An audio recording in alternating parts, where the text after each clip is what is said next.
King Edmund Alexander Thornfield III stood at the tall windows of his private study, watching the morning mist roll across the palace gardens. At 68 years old, he had ruled the kingdom of Valdoria for nearly 3 decades, guiding his nation through wars, economic struggles, and times of great prosperity. Today, however, the weight of the crown felt heavier than ever before. The ornate clock on his mahogany desk chimed 7 times, marking another sleepless night. Edmund rubbed his temples, feeling the familiar throb that had been growing stronger over the past few months. What had started as occasional headaches during particularly stressful council meetings had evolved into something far more concerning. The dizzy spells that came without warning, the moments where his vision would blur during important ceremonies, and the tremor in his left hand that he desperately tried to hide from the ever-watchful eyes of the court. A soft knock at the door interrupted his troubled thoughts. "Enter," he called, straightening his posture and clasping his hands behind his back to conceal the slight shake that had become his constant companion. Dr. Margaret Whitmore, the royal physician, stepped into the room carrying a leather medical bag. At 55, she was one of the most respected doctors in the kingdom, having served the royal family for over 20 years. Her usually warm demeanor seemed strained this morning, and Edmund noticed the worry lines around her eyes had deepened since their last meeting. "Your Majesty," she said with a respectful bow, "I hope you've had some rest since yesterday's examination." Edmund turned from the window, offering a weak smile. "Rest seems to be a luxury I can no longer afford, Margaret. The kingdom doesn't pause for an old man's ailments." Dr. Whitmore set down her bag and pulled out a chair. "With respect, Your Majesty, you're not just any old man. You're the king of Valdoria, and your health affects millions of people. We need to discuss the results of your latest tests." The gravity in her voice made Edmund's stomach tighten. He had undergone a series of medical examinations over the past week, each more comprehensive than the last. Blood tests, brain scans, neurological evaluations, all conducted in the utmost secrecy within the palace's private medical wing. Only Dr. Whitmore and her most trusted assistant knew the full extent of the king's condition. Edmund lowered himself into his favorite armchair, the leather creaking softly under his weight. "Tell me what you found, Margaret, and please speak plainly. I've faced enemy armies and economic disasters. I can handle whatever medical reality awaits." Dr. Whitmore opened her bag and withdrew a folder filled with test results and brain scan images. "Your Majesty, the neurological tests confirm what we suspected. You're showing signs of early-stage Parkinson's disease. The tremor in your left hand, the balance issues, the cognitive fog you've been experiencing, they're all consistent with the diagnosis." The words hung in the air like a death sentence. Edmund felt his world shift, though he kept his expression carefully neutral. Parkinson's disease. He had read about it, knew other world leaders who had battled it, but knowing it was now his reality felt surreal. "How long?" he asked simply. "The progression varies greatly from person to person," Dr. Whitmore explained gently. "With proper medication and therapy, many people live full, productive lives for years, even decades after diagnosis. However, given the demands of your position, the demands of being king," Edmund finished, "the public appearances, the cognitive requirements, the physical stamina needed for state functions." Dr. Whitmore nodded sadly. "We can manage the symptoms for now with medication. Levodopa will help with the tremors and movement issues. Physical therapy can maintain your strength and balance. But, Your Majesty, we need to be realistic about what lies ahead." Edmund stood and walked to his desk, picking up a photograph of his family taken during last year's annual portrait session. His wife, Queen Isabella, radiated elegance and strength at 63. Their eldest son, Crown Prince William, stood tall and confident at 38, every inch the future king. Princess Charlotte, 35, and married to the Duke of Westshire, smiled warmly beside her husband and their twin daughters. Prince Henry, the youngest at 32, had always been the free spirit of the family, currently serving as an ambassador to several allied nations. How long before the symptoms become impossible to hide? Edmund asked, still studying the photograph. That's difficult to predict. The medication should help significantly, but stress tends to worsen symptoms. The pressure of royal duties, public scrutiny, and the emotional weight of keeping this secret could accelerate the progression. Edmund set down the photograph and turned to face his physician. Margaret, I need you to understand something. This information cannot leave this room. Not yet. The stability of the kingdom depends on careful planning and gradual transition. If word of my condition leaks prematurely, it could destabilize our government, affect our economy, and leave our nation vulnerable to those who would exploit perceived weakness. Of course, Your Majesty. Doctor-patient confidentiality is sacred to me, but you'll need to tell your family soon. Queen Isabella deserves to know what you're facing, and Crown Prince William needs time to prepare for increased responsibilities. The thought of telling Isabella filled Edmund with dread. His wife had been his strongest supporter, his closest advisor, and his greatest love for over 40 years of marriage. She had sacrificed so much for the crown, and now he would be asking her to face yet another challenge. And William, his eldest son, had been preparing to be king his entire life, but Edmund had hoped to reign for at least another decade, guiding the transition slowly and carefully. I'll tell them, Edmund said finally. But not today. Today, I have a meeting with the finance minister about the new trade agreements, followed by a ceremony honoring our military veterans, and then a state dinner with the ambassador from Northland. The kingdom's business must continue. Dr. Whitmore stood and began packing her medical supplies. I'll prepare a discreet medication schedule for you. The pills are small and can be taken without drawing attention. I recommend we schedule regular checkups, perhaps disguised as routine physical examinations. Very well. And Margaret, Edmund's voice carried the authority of 3 decades of rule. I trust your discretion completely, but understand that any breach of confidentiality regarding my condition would be considered an act of treason against the crown. The physician bowed deeply. You have my absolute loyalty, Your Majesty. I serve at the pleasure of the crown, and I will protect this secret with my life. After Dr. Whitmore left, Edmund returned to the window. The morning mist had cleared, revealing the bustling activity of the capital city beyond the palace walls. Merchants opening their shops, children walking to school, office workers beginning their daily commutes. Millions of people living their lives under his protection and guidance. They trusted him to be strong, decisive, and healthy enough to lead them through whatever challenges might arise. He thought about his grandfather, King Edmund II, who had ruled during the Great War and died peacefully in his sleep at the age of 87, still sharp and commanding until his final day. His father, King Alexander, had abdicated gracefully at 75, passing a stable and prosperous kingdom to his son.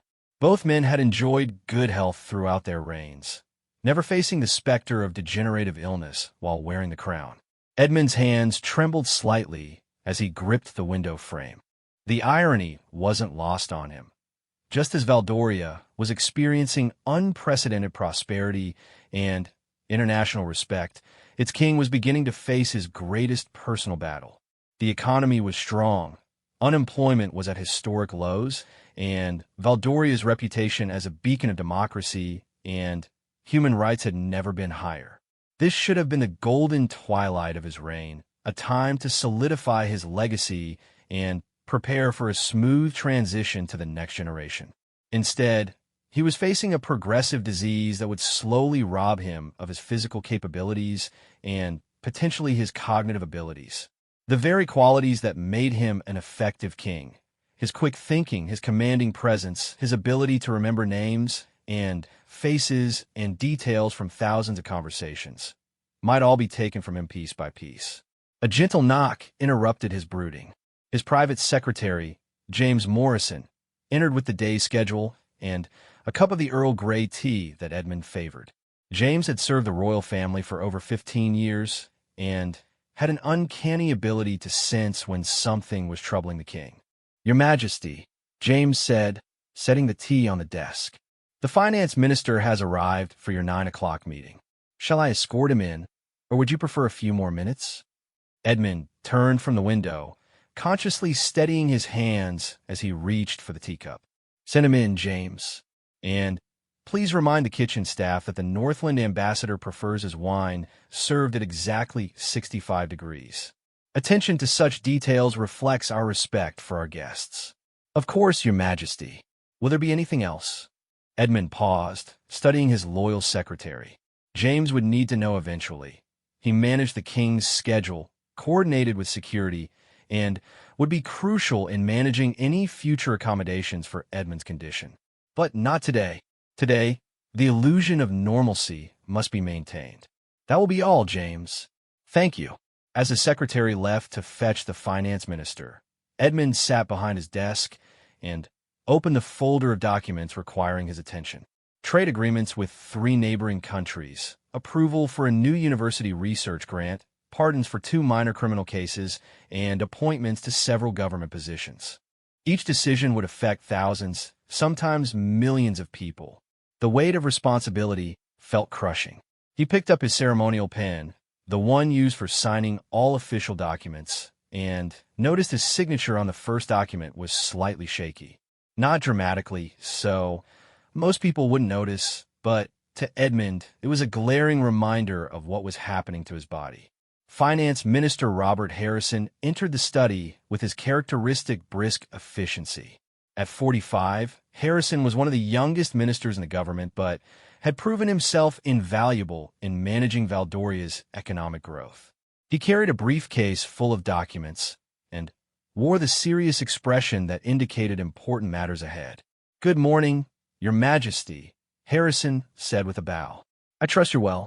The innocent question hit Edmund like a physical blow. Well, it was such a simple concept, yet it had become complicated overnight. Was he well? Physically, he was in the early stages of a progressive disease. Mentally, he was struggling with the implications of his diagnosis.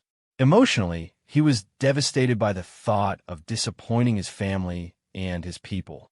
But none of these truths could be spoken. "I'm quite well, Robert. Please sit and tell me about these trade agreements. I understand there are some complications with the Eastland negotiations." For the next hour, Edmund forced himself to focus on economic policy, trade regulations, and fiscal projections. It was a relief to lose himself in the familiar rhythms of governance, to debate tariff rates, and discuss currency exchange policies. These were problems that could be solved with careful analysis and strategic thinking. These were challenges he could still handle. But even during this routine meeting, Edmund noticed small changes. He had to ask Harrison to repeat one complex statistic, claiming he wanted to make sure he understood it correctly, when in truth, his mind had wandered for a moment. His left hand rested in his lap throughout the meeting, hidden from view as it trembled intermittently. When Harrison left, Edmund felt exhausted in a way that went beyond normal fatigue.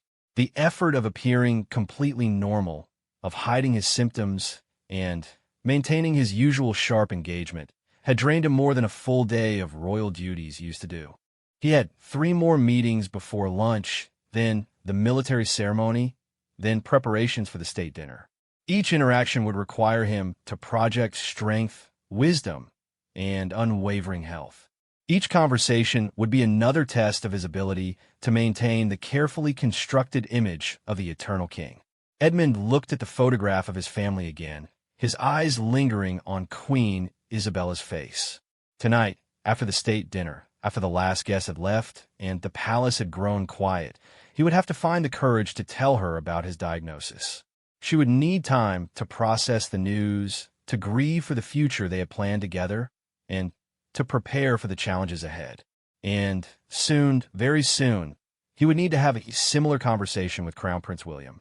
His son would need to begin taking on more responsibilities gradually, preparing for a transition that might come sooner than anyone had expected. The careful succession planning that Edmund had hoped to oversee for another decade would need to be accelerated. But for now, for this moment, he was still King Edmund III of Aldoria, and his people needed him to be strong. He straightened his shoulders, checked his reflection in the mirror behind his desk to ensure no trace of weakness showed, and prepared to face the rest of his day with the dignity and composure that his subjects expected from their monarch. The crown had never felt heavier, but Edmund was determined to wear it with honor for as long as humanly possible. His battle with Parkinson's disease would be fought in private, behind the closed doors of the palace, while he continued to serve his kingdom with every ounce of strength he could muster. Outside, the city of Aldoria continued its daily rhythm, unaware that their king's world had fundamentally changed overnight. The flags flew proudly from government buildings, tourists photographed the palace gates, and life proceeded with the assumption that their beloved monarch would continue to guide them for many years to come. Only Edmund knew that the clock was now ticking, and that every day moving forward would be a battle between his determination to serve and his body's inevitable decline. The question was no longer whether he would eventually be forced to step down, but how long he could maintain the strength and dignity to serve effectively while managing his condition. As he prepared for his next appointment, Edmund made a silent vow. Whatever time he had left as king, whether it was months or years, would be dedicated to ensuring Valdoria's continued prosperity and preparing his son for the burden of the crown. His personal battle with illness would not be allowed to diminish his service to the kingdom he loved. The morning sun climbed higher in the sky, and King Edmund III of Aldoria squared his shoulders and prepared to face whatever challenges the day would bring. 3 weeks had passed since King Edmund received his devastating diagnosis, and the strain of maintaining the royal facade was beginning to show cracks that only those closest to him could detect. Queen Isabella had noticed her husband's subtle changes. The way he gripped his coffee cup with both hands during their private morning conversations, how he occasionally paused mid-sentence during dinner conversations as if searching for words that should have come easily, and the dark circles under his eyes that spoke of sleepless nights. Tonight, after hosting a successful state banquet for the visiting president of the Mediterranean Republic, Edmund knew he could no longer delay the conversation that would change everything for his beloved wife. The palace had grown quiet except for the soft footsteps of cleaning staff, removing evidence of the evening's diplomatic triumph. In a few hours, newspapers across the kingdom would praise the king's masterful handling of complex trade negotiations and his eloquent speech about international cooperation. Edmund sat in the royal couple's private sitting room, still wearing his formal evening attire minus the ceremonial sash and medals. Queen Isabella entered wearing her silk nightgown and robe, having changed out of the stunning emerald gown she had worn to charm foreign dignitaries earlier.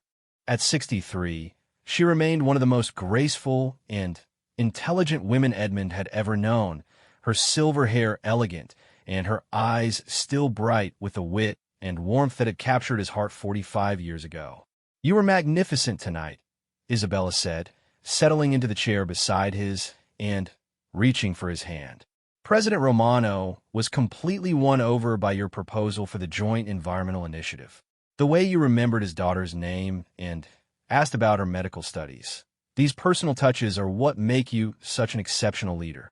Edmund accepted the compliment with a weak smile, though privately he knew he had struggled more than usual to recall specific details during the evening's conversations.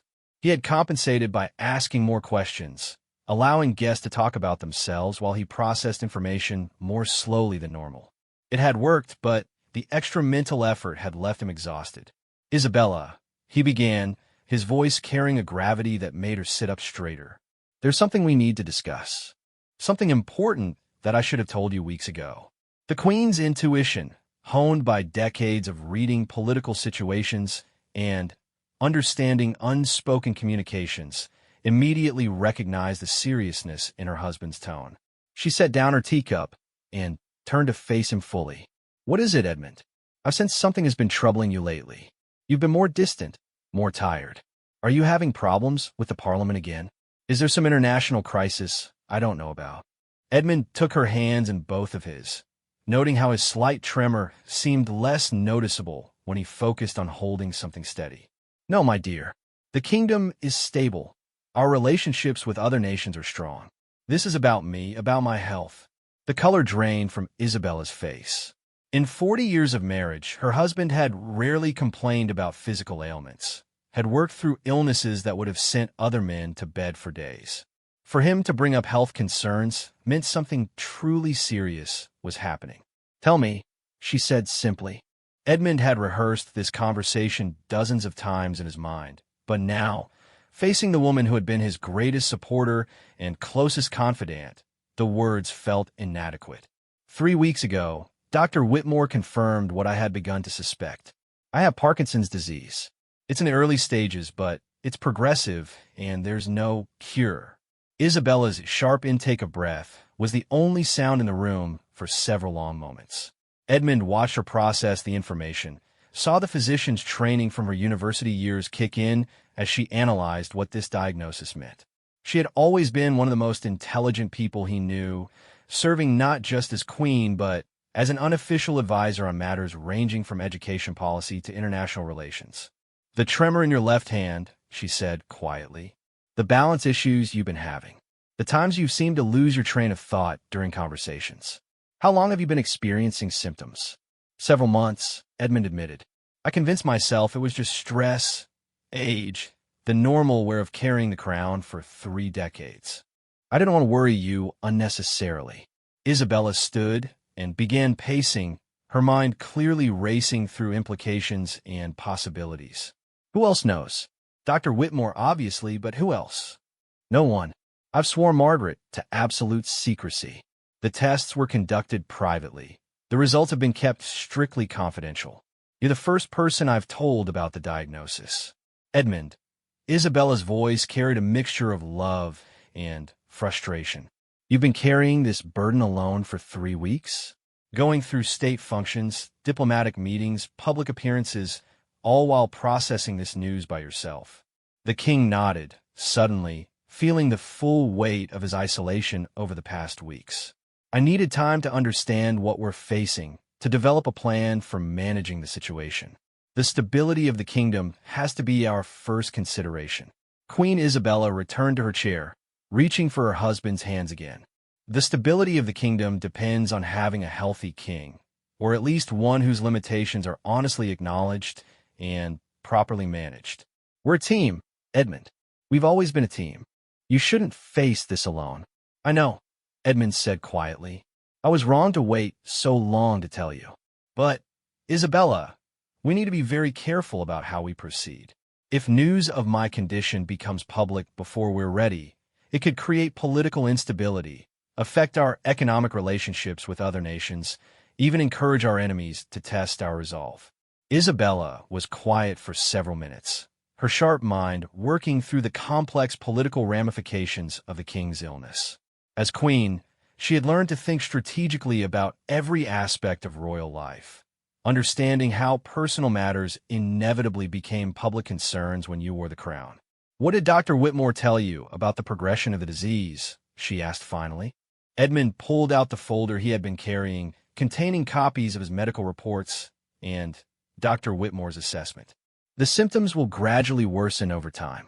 The tremor will become more pronounced. I may develop balance problems that could lead to falls, and eventually there could be cognitive effects, difficulty with memory, concentration, decision-making." "Eventually." What does that mean in practical terms? Months? Years? It varies tremendously from person to person. Some people maintain relatively normal function for many years with proper medication and therapy. Others experience more rapid progression. The stress of royal duties, the pressure of public life, could potentially accelerate the symptoms. Isabella read through the medical reports carefully, her expression growing more troubled with each page. "The medication Dr. Whitmore has prescribed, is it helping?" "Some. The tremor is less noticeable, and I feel less fatigued. But I can still feel the progression. Last week during the cabinet meeting, I lost my train of thought completely while discussing the education budget. I had to ask Minister Davidson to repeat his question because my mind had simply wandered. Has anyone else noticed these episodes?" "I don't think so." I've become very good at covering for small lapses, turning them into opportunities for others to elaborate on their points or asking follow-up questions that mask my momentary confusion. Isabella set down the medical reports and looked directly at her husband. Edmund, we need to tell the children. William especially needs to know what's happening. If your condition worsens more quickly than expected, he may need to take on significantly more responsibilities sooner than we planned. The thought of telling his children about his diagnosis filled Edmund with dread. Crown Prince William had been preparing his entire life to become king, but the plan had always been for a gradual transition over many years. Princess Charlotte was busy with her own family and her charitable work. Prince Henry was finally finding his place in diplomatic service after years of struggle with royal expectations. The last thing Edmund wanted was to burden them with worry about his health. I know we have to tell them, he said, but I want to be strategic about when and how we do it.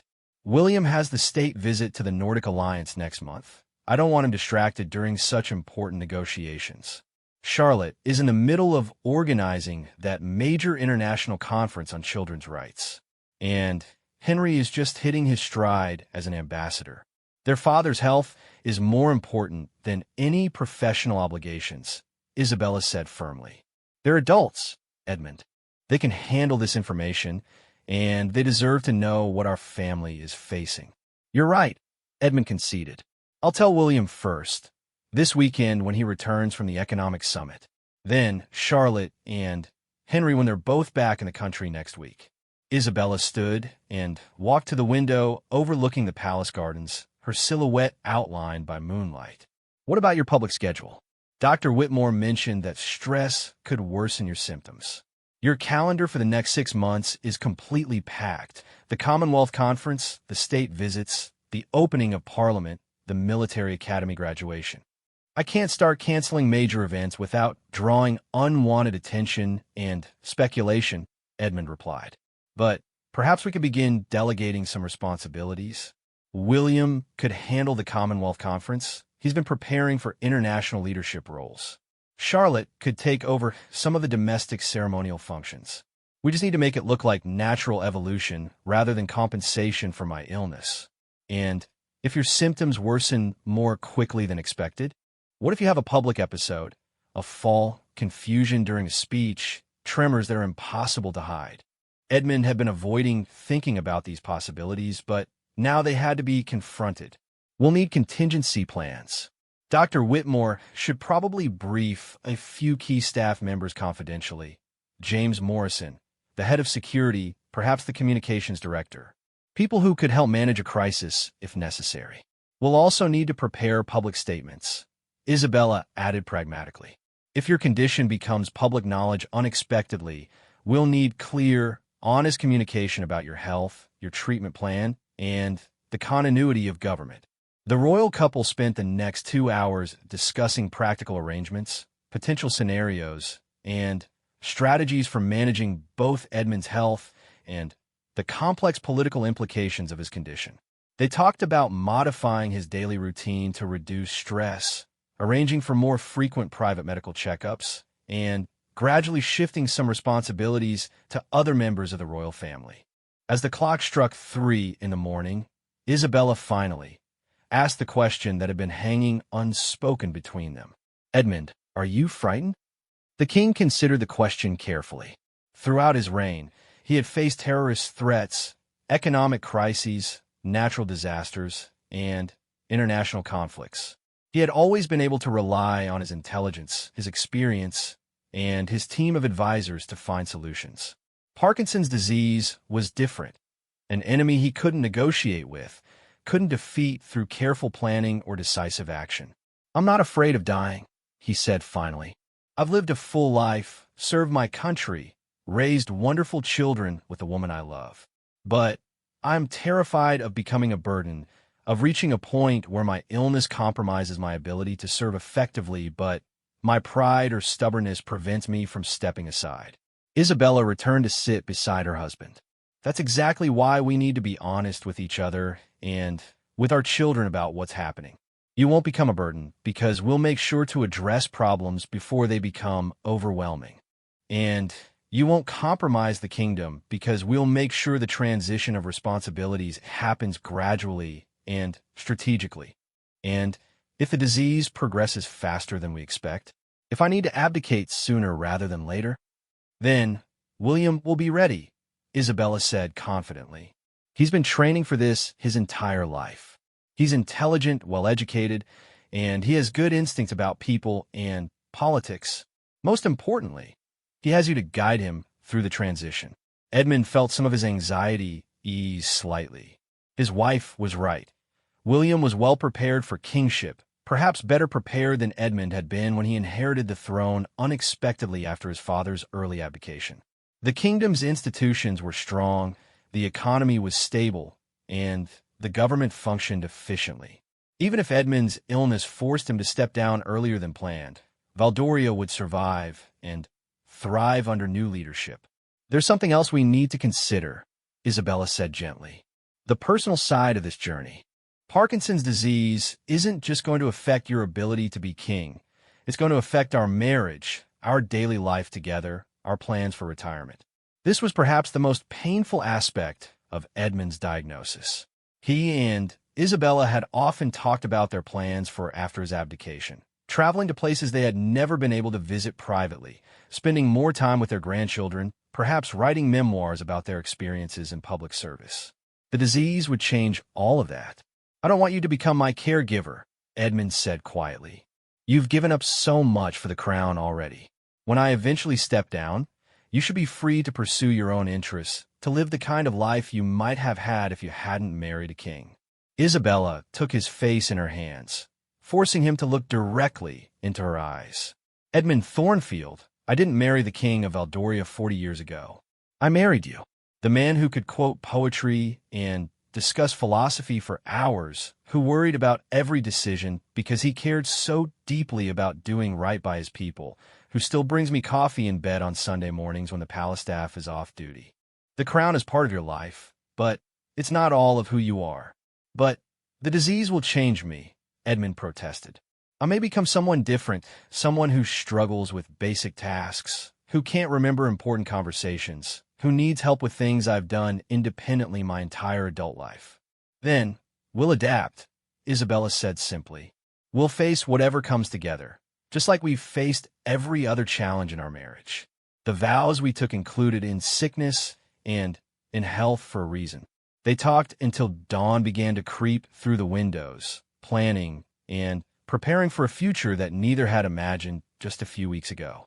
When they finally went to bed, both were exhausted but somehow relieved. The terrible secret was no longer Edmund's to bear alone, and together they could begin the complex process of managing both his health and the continued stability of the kingdom. As Edmund lay in bed listening to his wife's steady breathing, he realized that telling Isabella had been the right decision, even if it came later than it should have. She would be his greatest ally in the battles ahead, helping him maintain his dignity and effectiveness as king while preparing for an uncertain future. Tomorrow would bring new challenges, another day of public appearances and official duties, another day of hiding his symptoms from everyone except the woman sleeping beside him. But for the first time since his diagnosis, Edmund felt like he might be strong enough to face whatever came next. The crown still felt heavy, but now Isabella was helping him carry its weight. Crown Prince William Arthur Thornfield stood in his father's private study, the same room where countless momentous decisions had shaped the kingdom of Valdoria for decades. At 38, William possessed the commanding presence and sharp intellect that marked him as a worthy successor to the throne, but tonight his usually confident demeanor showed cracks of concern. His father had requested an urgent private meeting immediately upon William's return from the Nordic Alliance Economic Summit, and the prince's political instincts told him this conversation would be different from their usual policy discussions. King Edmund sat behind his desk, hands folded carefully to minimize the tremor that had become his constant companion. Queen Isabella occupied a chair nearby, her presence lending support and serving as a reminder that whatever news was about to be shared, the royal family would face it together. William, Edmund began, his voice carrying the formal tone he used for serious state matters. Your mother and I need to discuss something with you that will affect not only our family, but potentially the future of the kingdom itself. The prince settled into the leather chair facing his parents, his military bearing evident in his straight posture. Years of diplomatic training had taught him to remain calm in uncertain situations, but he couldn't suppress a growing sense of unease. "I understand this concerns urgent family business," William replied. "I've cleared my schedule for the next several hours, and my security detail has been instructed that we're not to be disturbed." Edmund appreciated his son's thoroughness and discretion. These qualities would serve William well as king, especially during the challenging transition period that now seemed inevitable. "Son, I've been diagnosed with Parkinson's disease. The symptoms have been developing for several months, but Dr. Whitmore confirmed the diagnosis 5 weeks ago. Your mother has known for 2 weeks, and you're the first person outside of our immediate family to learn about this." William's controlled expression didn't change immediately, but Edmund could see his son processing the information with the analytical mind that made him such an effective diplomat. The prince understood immediately that this wasn't just personal health news. It was a constitutional matter that would reshape the kingdom's future. "What stage is the disease?" William asked, his military training evident in his direct approach to gathering essential information. "What's the prognosis, and how is it likely to affect your ability to carry out royal duties?" Isabella answered before Edmund could speak. "It's early stage, but progressive. Your father is currently managing the symptoms with medication, but we need to be realistic about the long-term implications for his reign." William leaned forward slightly. "Father, I need you to be completely honest with me. Are you asking me to prepare for increased responsibilities gradually, or are we looking at a more immediate transition?" "For now, I'm maintaining my full schedule of royal duties," Edmund replied. "The medication is helping, and most people haven't noticed any significant changes in my performance. But we need to begin planning for scenarios where my condition might require me to step back from certain responsibilities, either temporarily or permanently." The weight of this revelation settled over William like a heavy cloak. He had been preparing his entire life to become king, but always with the assumption that the transition would happen on a predictable timeline. His father was only 68 and had seemed vigorous and healthy just months ago. The idea that circumstances might force an earlier abdication was something William had never seriously considered. "What about Charlotte and Henry?" William asked. "Do they know?" "Not yet," Isabella replied. "We wanted to tell you first, since you'll bear the primary responsibility for any additional duties that need to be delegated. We plan to tell them both next week when they return to the country." William stood and walked to the window overlooking the palace courtyard, his mind racing through implications and complications. As heir to the throne, he had always known this day would eventually come, but he had imagined having more time to prepare, more opportunities to work alongside his father during a gradual transition. "How can I help?" he asked, turning back to face his parents. "What do you need from me immediately, and what should we be planning for in the coming months?" Edmund felt a surge of pride at his son's response. No dramatics, no self-pity, just immediate focus on duty and service. These were the qualities that would make William an excellent king. "In the short term, I'd like you to take on some additional international responsibilities," Edmund explained. "The Commonwealth Conference in 6 months would be perfect for you to handle independently. You've been preparing for that level of diplomatic leadership, and it would be a natural evolution of your role." "I can do that easily," William agreed. "What about domestic responsibilities?" "We'll need to be more subtle there," Isabella interjected. "If you suddenly start handling significantly more domestic duties, the press will notice and begin speculating about your father's health. We need changes to appear like natural delegation, not compensation for illness."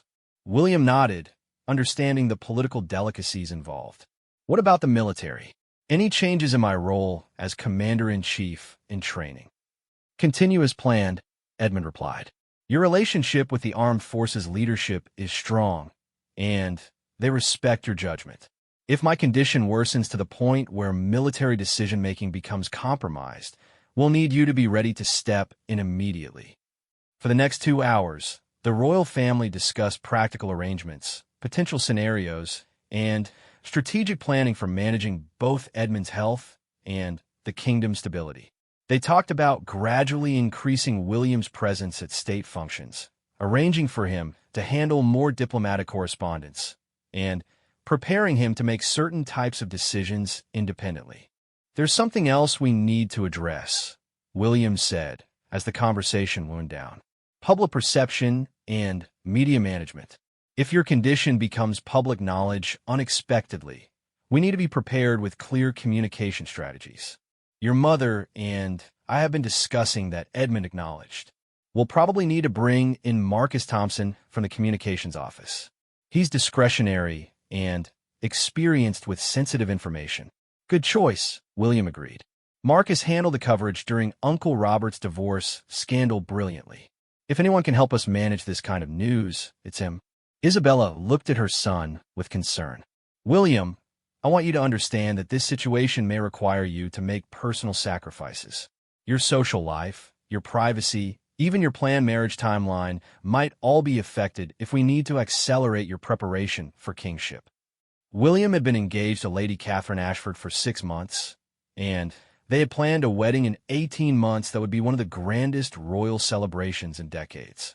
The idea that his father's illness might disrupt these plans was troubling, but William understood that duty to the crown had to take precedence over personal desires. "Catherine and I have discussed the responsibilities that come with royal marriage," he replied. "She understands that circumstances might require us to adjust our plans. The important thing is that the kingdom remains stable and well-governed." Edmund felt another surge of pride at his son's maturity and sense of duty.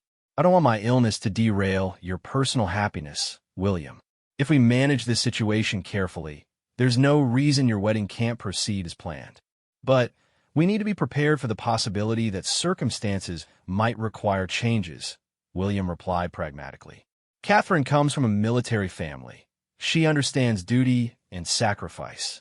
Whatever adjustments become necessary, we'll handle them together."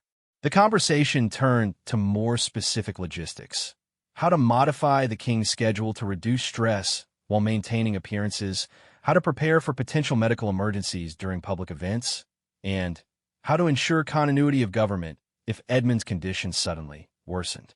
"There's one more thing we need to discuss," Edmund said as the evening grew late. "Succession planning beyond you, William. If my illness forces an earlier abdication than expected, we need to make sure you're prepared not just to be king, but to be king during potentially challenging circumstances." William had been thinking about this throughout their conversation. "Are you concerned about political stability if the transition happens sooner than expected?" "Somewhat," Edmund admitted. "The kingdom is in good shape economically and diplomatically, but any unexpected change in leadership creates uncertainty. If I abdicate due to illness, especially progressive illness, there could be questions about whether the monarchy itself is strong enough to weather such challenges." "The monarchy has survived much worse," William said confidently. "Kings have abdicated for health reasons before. The key is managing the transition professionally and maintaining public confidence in the institution." Isabella smiled at her son's response. "You sound like a king already." "I've been training for this my entire life," William replied. "I just hadn't expected the timeline to potentially accelerate like this." As the family meeting concluded, William stood to leave, but paused at the door. "Father, I want you to know that whatever happens, whatever this disease takes from you, you'll always be remembered as one of Aldoria's greatest kings. Your legacy isn't dependent on how long you reign, but on how well you've served the people."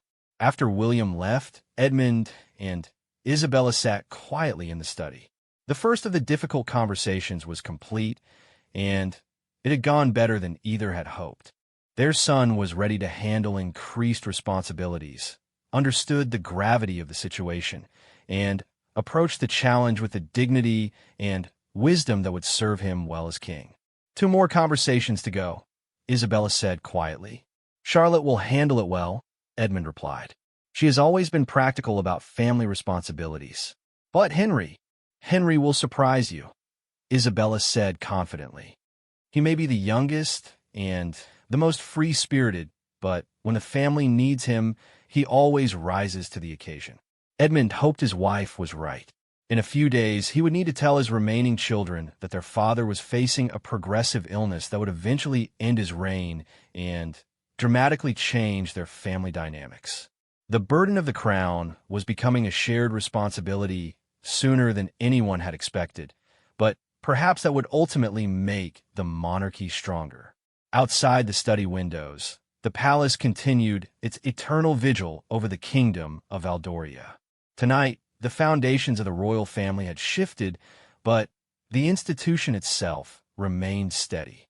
Whatever challenges lay ahead, the Thornfield family would face them together, with duty, dignity, and love guiding their way forward. The crown's burden was heavy, but now it was beginning to be shared among shoulders strong enough to bear it. 6 months had passed since King Edmund's diagnosis, and the careful management of his condition was about to face its greatest challenge yet. Today marked the annual state opening of Parliament, one of the most important ceremonial events of the royal calendar, and a moment when the king's every word and gesture would be scrutinized by millions of viewers across Valdoria and around the world. Edmund stood before the full-length mirror in his private dressing room, wearing the ceremonial robes of state that had been worn by his father and grandfather before him. The heavy crimson velvet, embroidered with gold thread and adorned with the ancient symbols of the kingdom, seemed to weigh more than usual this morning. His left hand, hidden beneath the ornate sleeve, trembled slightly despite the medication he had taken an hour earlier. Queen Isabella entered the dressing room, radiant in her formal court dress and the diamond crown of Valdoria. At 63, she remained one of the most graceful women in the kingdom, and her presence always steadied Edmund's nerves before major public events. Today, however, he could see the worry in her eyes despite her composed exterior. "How are you feeling?" she asked, adjusting the ceremonial order of the golden lion across his chest. "As ready as I can be," Edmund replied, though privately he was more nervous about this event than he had been about any public appearance in decades. The state opening required him to deliver a lengthy speech from memory, process complex parliamentary procedures, and maintain perfect composure for over 2 hours while sitting on the ancient throne in the House of Lords. Dr. Margaret Whitmore had spent weeks working with Edmund to optimize his medication schedule for this day. They had timed his doses to provide maximum symptom control during the crucial hours of the ceremony, and she would be standing by in a private room adjacent to the House of Lords, ready to provide emergency assistance if needed. Crown Prince William entered the dressing room, resplendent in his own ceremonial uniform as heir to the throne. Over the past 6 months, he had gradually taken on more responsibilities, and his increased presence at state functions had been carefully managed to appear like natural evolution rather than compensation for his father's illness. "Father, the processional is ready," William reported. "The carriage departure is scheduled in 15 minutes. Is there anything you need before we proceed?"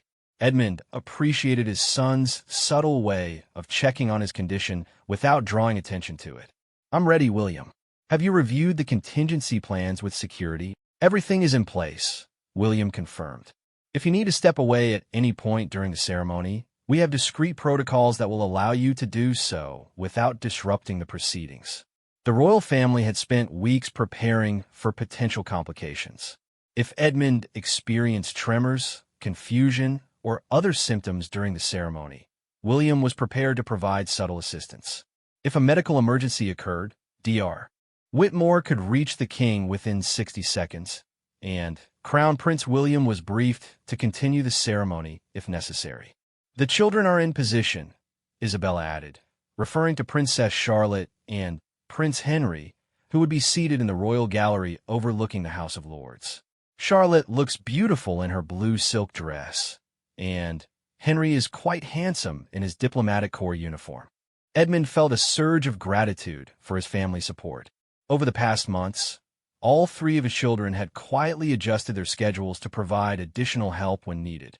Charlotte had taken over several of his patronage responsibilities, hosting charity events and visiting hospitals with grace and warmth that reminded everyone why the royal family remained beloved by the people. Henry had cut short his ambassadorial assignment to be available for family duties, demonstrating a new maturity that surprised everyone who had known him as the rebellious younger prince. The procession to Parliament proceeded without incident, though Edmund noticed that the short walk from the carriage to the House of Lords felt longer than usual. His balance was slightly off, and he had to concentrate more than normal to maintain his steady, regal pace. The crowds lining the route cheered enthusiastically, and hundreds of cameras captured every moment for live television coverage. Inside the House of Lords, Edmund took his place on the throne that had been occupied by kings and queens of Valdoria for over 3 centuries. The ancient chamber was packed with members of Parliament, foreign diplomats, Supreme Court justices, and other dignitaries. Every seat was filled, and the atmosphere was charged with the solemnity and pageantry that marked this most important constitutional ceremony. As Edmund began his speech, outlining the government's legislative agenda for the coming year, he felt his confidence grow. His voice was strong and clear, his delivery was measured and authoritative, and the words flowed smoothly from memory. The speech covered domestic policy initiatives, international trade agreements, defense spending priorities, and social welfare programs.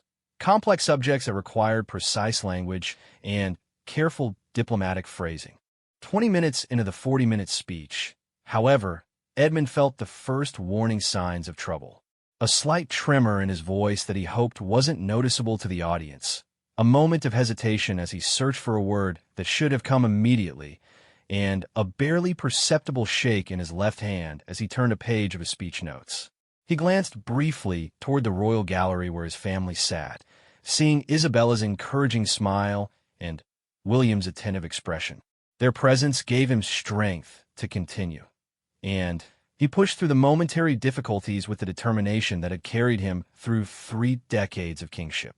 The crisis came during the final section of the speech, when Edmund was discussing the government's commitment to international peacekeeping efforts.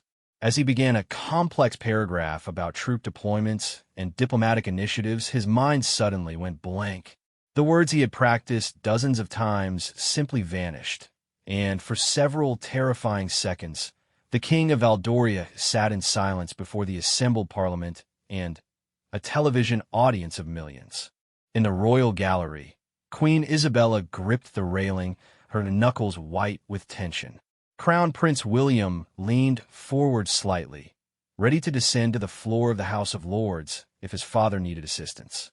Princess Charlotte and Prince Henry exchanged worried glances, understanding that they were witnessing their father's illness assert itself at the worst possible moment.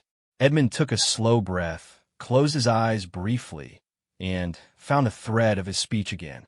Our commitment to peace, he continued, his voice regaining its strength, requires not just military preparedness, but diplomatic wisdom, economic cooperation, and the moral leadership that has defined Valdoria's role in the world for generations. The words weren't exactly what he had planned to say, but they were appropriate and delivered with conviction. He completed the speech without further incident, and the traditional ceremonial responses proceeded normally. To most observers, the brief pause had seemed like a moment of thoughtful reflection rather than a symptom of neurological illness. After the ceremony concluded and the royal family returned to the palace, Edmund collapsed into his study chair with exhaustion that went far beyond normal fatigue. The effort of maintaining perfect composure while fighting his symptoms had drained him completely.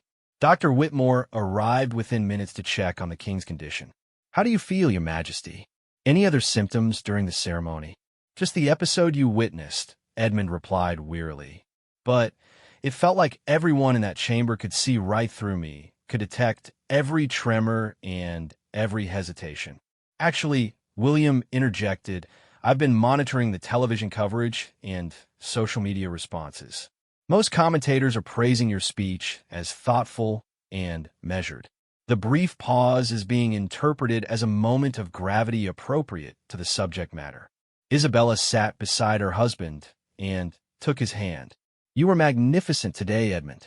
"Yes, there was a challenging moment, but you handled it with dignity and completed your duties flawlessly." "But what about next time?" Edmund asked. "What happens when the symptoms can't be managed or hidden? What happens when I freeze completely during a crucial moment?" This was the conversation the royal family had been avoiding for months. The discussion of when and how King Edmund would need to consider stepping back from his most demanding public duties. The state opening of Parliament had been a test, and while Edmund had passed it, the experience had highlighted the growing risks of his condition.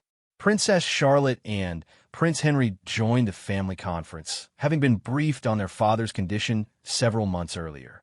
Both had handled the news with maturity and had quietly increased their own royal duties to provide additional support. "Father," Charlotte said gently, "perhaps it's time to consider reducing your public schedule somewhat. Not abandoning your duties, but focusing on the responsibilities that are most important and delegating others to family members." "The people need to see their king," Edmund protested. "Royal presence at events isn't just ceremonial. It's constitutional, it's symbolic, it's essential to maintaining public confidence in the monarchy." Prince Henry, typically the most direct member of the family, spoke up. "The people need to see a strong monarchy, but that doesn't necessarily mean you personally have to handle every public function.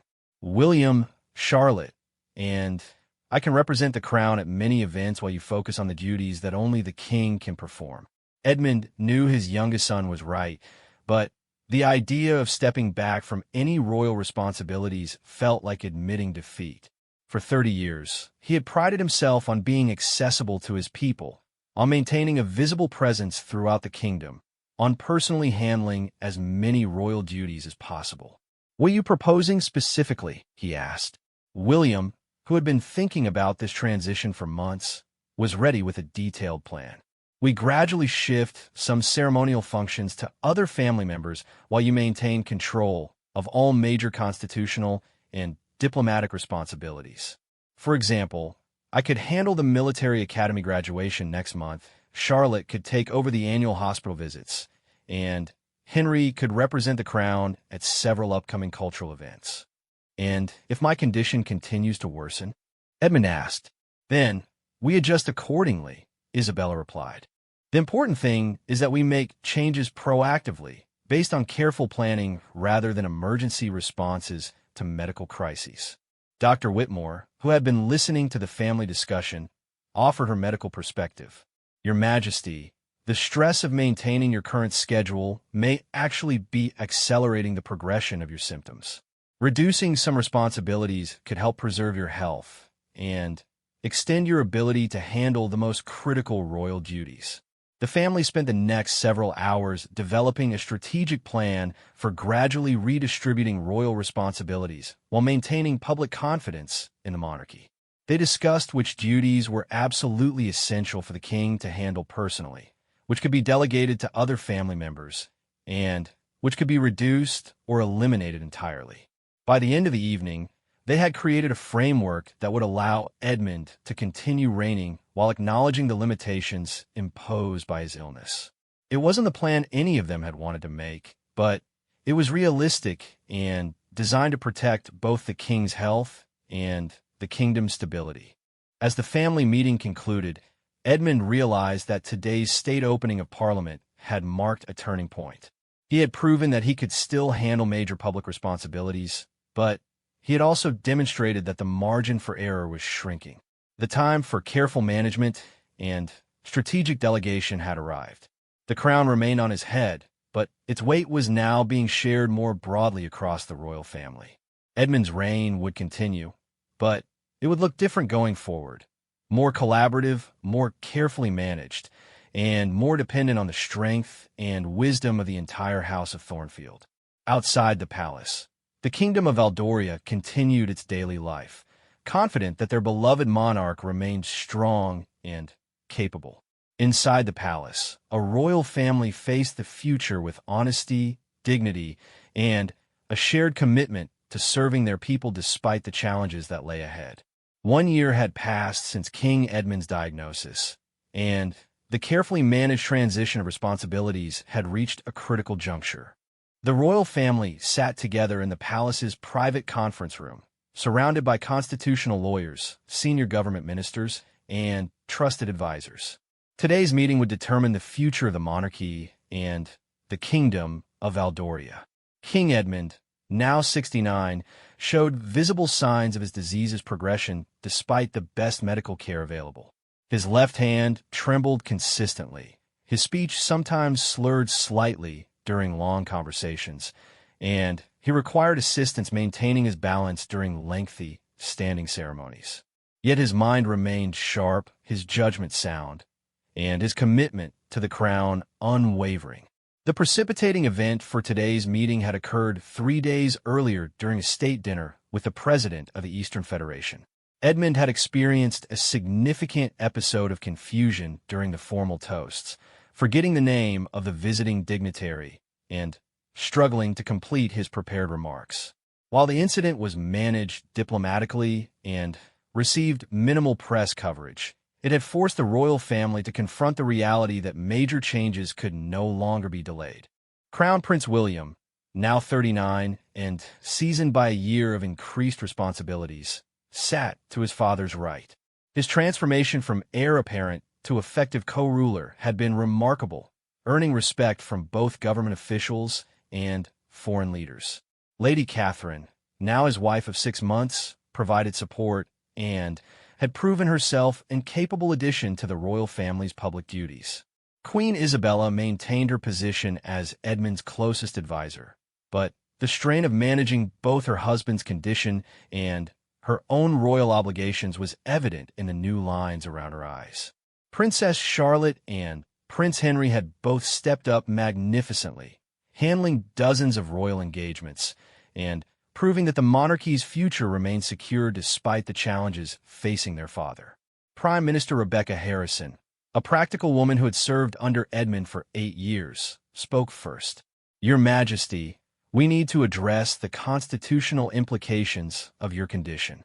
The government functions smoothly, but questions are beginning to arise about the stability of executive decision-making during potential medical episodes."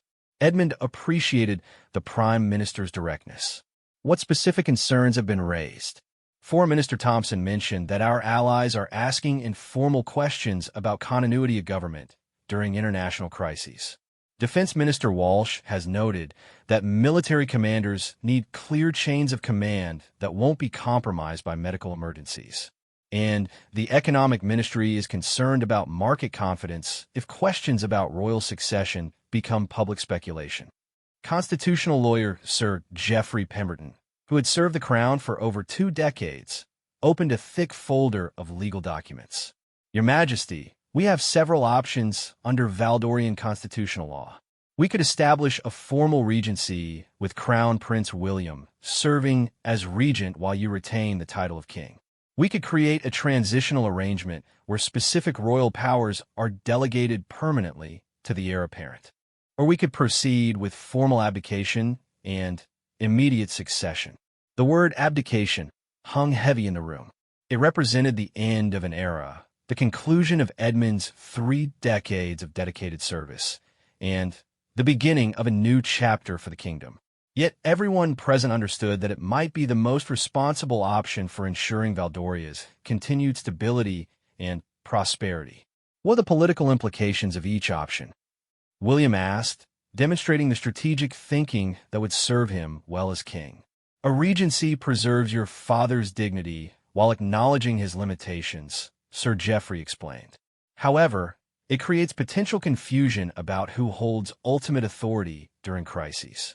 Delegation maintains clear succession, but could be seen as a gradual abdication anyway. Full abdication provides constitutional clarity and allows for a clean transition, but it's irreversible and represents a significant historical moment." Edmund had been contemplating this decision for months, weighing his personal attachment to the crown against his duty to ensure effective governance. "What does the polling data show about public opinion?" Communications Director Marcus Thompson consulted his notes. Public approval for Your Majesty remains very high at 78%. However, when asked specifically about royal succession, 62% of respondents believe Crown Prince William is ready to be king, and 47% think a transition should happen within the next 2 years rather than waiting for natural succession. In other words, Isabella summarized, the people love and respect you, but they're also comfortable with the idea of William becoming king sooner rather than later. The international perspective is also important, Foreign Minister Thompson added. Our allies have been impressed with Crown Prince William's diplomatic skills over the past year. Several heads of state have mentioned privately that they see him as a capable future partner for their nations. Edmund felt a mixture of pride in his son's accomplishments and sadness at the thought of relinquishing the role that had defined his adult life. William, how do you feel about potentially becoming king earlier than we originally planned? I'm ready, Father, William replied without hesitation. The past year has given me invaluable experience, and I feel confident about my ability to serve the kingdom effectively. More importantly, I believe the transition should happen while you're still healthy enough to provide guidance and support during my early reign. This was a crucial point that had influenced Edmund's thinking. If he waited until his condition deteriorated further, he might not be able to help William navigate the complex challenges of early kingship. A transition now would allow for several years of mentorship and shared wisdom while Edmund remained mentally sharp. Dr. Whitmore, who had been monitoring Edmund's condition throughout the discussion, provided her medical assessment. Your Majesty, your cognitive function remains excellent, and I expect it will continue relatively stable for several more years. However, the physical symptoms are progressing, and the stress of maintaining a full royal schedule is taking a toll on your overall health. What would stepping down mean for my long-term health outlook? Edmund asked. Reduced stress and a lighter schedule could significantly slow the progression of your symptoms, Dr. Whitmore replied. Many Parkinson's patients find that removing major pressure from their lives helps them maintain better quality of life for longer periods. Princess Charlotte spoke for the first time during the meeting. Father, I think there's another factor we should consider. Your legacy. You've been an exceptional king during prosperous times and challenging periods. Choosing to abdicate while you're still capable of making that decision thoughtfully, rather than being forced out by illness, would be remembered as an act of wisdom and selfless service.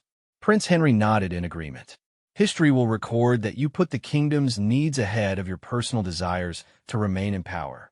That's the mark of a truly great monarch. Edmund looked around the room at the faces of people who had served the crown faithfully, many for decades. They were giving him their honest assessment because they respected him enough to tell him difficult truths rather than comfortable lies. If I were to abdicate, he said slowly, what timeline would be appropriate? Sir Geoffrey had clearly been preparing for this question. Constitutional law requires a 6-month notice period for voluntary abdication to allow for proper legislative procedures and constitutional preparations. The coronation of a new monarch typically takes another 6 months to organize properly. So we're looking at approximately 1 year from decision to crown Prince William's coronation, Prime Minister Harrison summarized. That would allow time for a gradual transition of remaining responsibilities, comprehensive preparation for the new reign, and appropriate ceremonies to mark both the end of your reign and the beginning of the new one, William added. Edmund was quiet for several long minutes, considering not just the practical implications, but the emotional reality of giving up the role that had been his entire adult identity. He thought about his grandfather and father, both of whom had died as kings, and wondered what they would advise in this situation. There's one more consideration, Isabella said gently. Your grandchildren. Charlotte's twins are 7 years old now, and they're beginning to understand what it means to be part of the royal family. If you abdicate while you're still healthy enough to spend quality time with them, they'll have memories of their grandfather as a vibrant, engaged person rather than someone struggling with illness. This argument resonated deeply with Edmund. He had always regretted that his own grandfather had died when Edmund was very young, leaving few personal memories despite his historical importance. The opportunity to be an active grandfather while building relationships with the next generation of the royal family was appealing. "I've made my decision," Edmund announced, his voice carrying the authority that had marked his reign. "I will abdicate the throne of Valdoria, effective 1 year from today.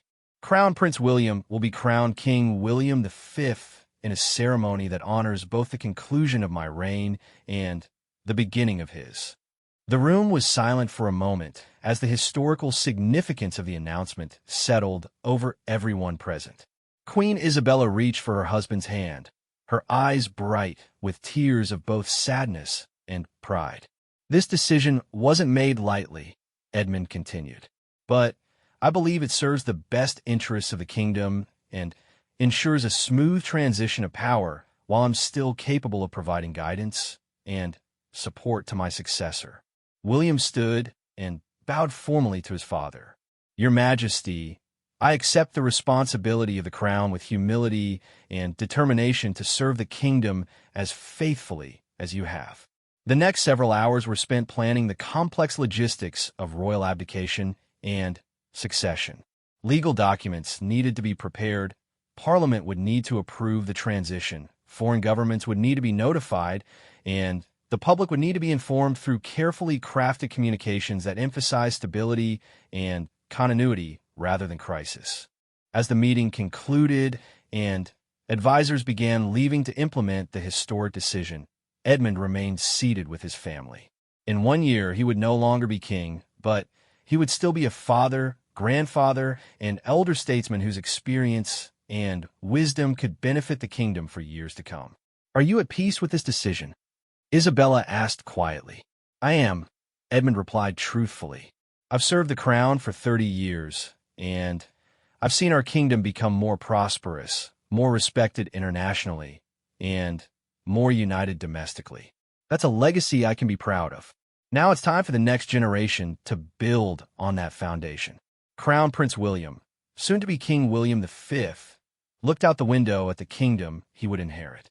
"Father, I promise you that I'll honor everything you've built while preparing Valdoria for the challenges of the future." "I know you will," Edmund said with conviction. "And I'll be here to help however I can for as long as I can." 1 year later, Edmund Alexander Thornfield III officially abdicated the throne of Valdoria in a ceremony that was both solemn and celebratory. His reign was remembered as a period of unprecedented prosperity, diplomatic success, and national unity. His decision to step down while still capable of making that choice thoughtfully was praised as an act of wisdom and devotion to duty. William V was crowned in a magnificent ceremony that marked not just the beginning of a new reign, but the strength and continuity of Valdorian constitutional monarchy. Edmund, now holding the title of King Father, remained a respected voice in national affairs and a beloved figure who had put service to his people above personal ambition. The crown had passed to capable hands. The kingdom remained stable and strong, and the House of Thornfield had demonstrated that true leadership sometimes requires the wisdom to know when to step aside for the greater good. Edmund's battle with Parkinson's disease continued, but it no longer defined his public role or threatened the stability of the realm he had served so faithfully. In stepping down, King Edmund had achieved something rare in the annals of monarchy. He had concluded his reign not as a failure or a tragedy, but as a triumph of duty, wisdom, and love for his people. The crown's burden had been passed to the next generation, and Valdoria faced the future with confidence in its institutions and gratitude for the king who had known exactly when and how to let go.